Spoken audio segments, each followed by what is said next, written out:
vine de pe ultimul loc al clasamentului, un singur punct. O fază bună acolo. Centrare, Baceabi! Hai, Bace! Gol! Minutul 4! N-am astfel de informații și o deschidere bună acolo. Hai, hai, hai! Scăpa Popovici acolo bine. Hai, Edi. A încercat Edi ceva. O lovitură liberă destul de periculoasă, un șut destul de periculos. Pinti e în spate, jucătorul nu poate execută Pinti. Hai să vedem. Da, un șut al lui Pinti peste poartă. Mult peste poartă. Caută pe... Hai, Edi. Hai, Edi.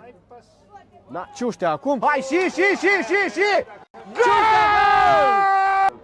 Minutul 38. Ciuștea. Bacevi acolo, dar Bacevi a fost cel care a construit faza. Din nou Bacevi la minge în careu. Și...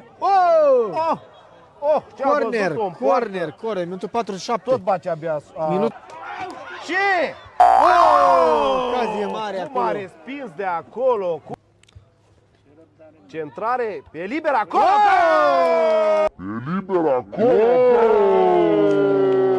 Pintilei, dacă nu mă înșel. Popovici, bună, Centrare. bună. Și... Ciuștea. Ciuștea, ocazie, minutul 55. A fost aproape de... Minutul...